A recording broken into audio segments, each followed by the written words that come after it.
with 40 people.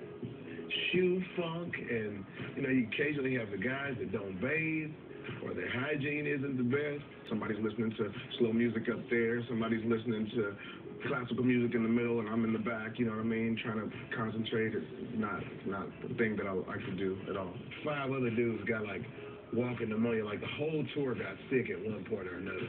It's really hard to stay healthy when you're in a different climate, different environment, different altitude. Traveling for 100 and something days for these 40 sweaty guys. When you're out on the road, man, you got a lot of time to kill. The artists have a whole lot of time to kill. They end up blowing off a little steam. There's a lot of practical jokes, man. Mayday has started it out. They came on our bus today and stole our coffee filter. So what we're about to do, we're about to go on their bus. We're about to clear the down.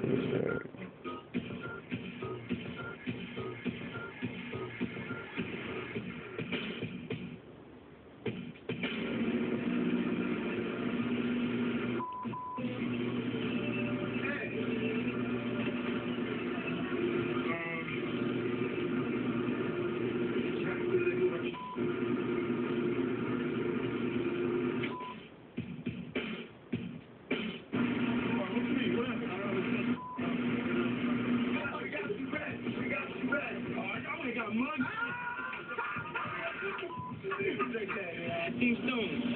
It's only day 3 of 90, whatever.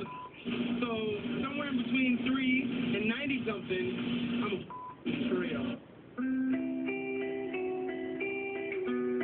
There's a moment when the tour starts to mess with you. When you get in the 80 mark, your body is like, ugh. The crew is working anywhere from 12 to 14 hours a day, every single day. So the monotony that kind of sets in is really big.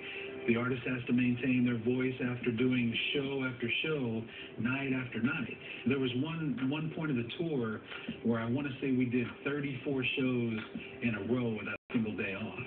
So when you think about having to do that same Groundhog Day routine every single day for 30 plus days, man, there's a certain amount of anxiety that builds in. You start to see people's attitudes flaring up and people almost getting into fights, the stagehands, the security, having differences and stuff like that. I learned how to adapt when people have attitudes and not have attitudes on top of it, just try to counter it with something funny or happy so people won't clash. So that's hard to do sometimes, when you're going through things yourself. It's hard being away from family, period. It's hard being away from people that you love.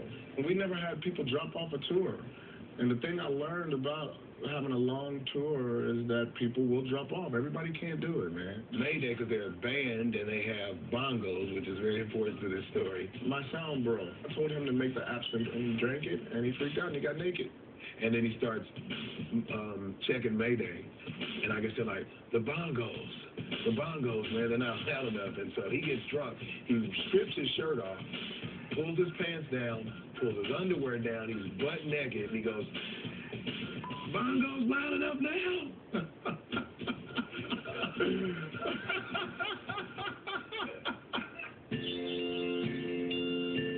How did NGK handle the tour? It was rough at first. A couple of tempers flared from both sides. All of them saying it was coming from his side. His side had a lot of good people on it. You know what I mean? But a couple of people had problems with MGK, but I was always in his ear.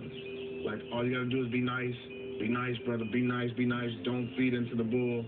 Just be nice. Just make it through this. If you don't make it through this, man, you won't make it through nothing. It took 3 months to get into the groove, but I got it for today, so finally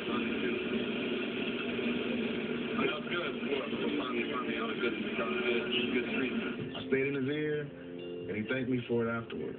You know what I mean? And he had just turned 21 on this tour. So, he's a young guy, man. Wild boy. But I stayed in his ear. On the last tour, we lost a person. We've never lost a person, due to a shooting ever on a tour. It was hard for us. It's always going to be hard to accept that we lost somebody that we took out on the road with us to do music, to get out of that sort of life. And we had to beef up security. You know, we got an extra security guard, armed security.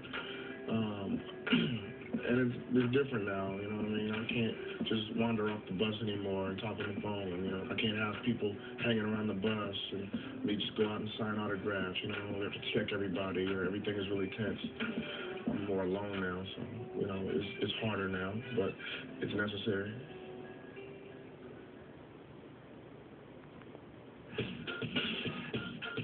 We're in Saraville, New Jersey, and it was right before I went on stage. The power just went out. We have no power. I was like, yes. You know, I mean, this was like show 87 or something of the tour, so I was happy. Apparently somebody ran into the transformer that was the one that supplied the power to the building, and so I grabbed like a bullhorn, and I went out to the crowd, and I started like, yo, what's up, Kelly, baby? And like just hyped them up, told them we'd be back. And then Tech actually came out and rapped a verse like over the bullhorn. Picture back on N9ne, making rapping about the city, you know what I'm saying? Just doing verses, and it was so heavy because I didn't know how to really hold it. You know what I mean? So I did it for my fans. I told them I'd be back, but I did. Coming up, we'll find out what keeps a king like N9ne motivated day after day. Knowing that you're technician number one, you want to do everything perfect. And what 2013 holds for the Strange Music crew. 2013 will be Strange Music's biggest year by far. And if we should expect to see another tour like this one ever again. If they're going to do a record-breaking tour, that's when I'll be doing more Little League games. All when MTV2 presents N9ne's Hostel Takeover. The story behind the tour continues. Play it loud.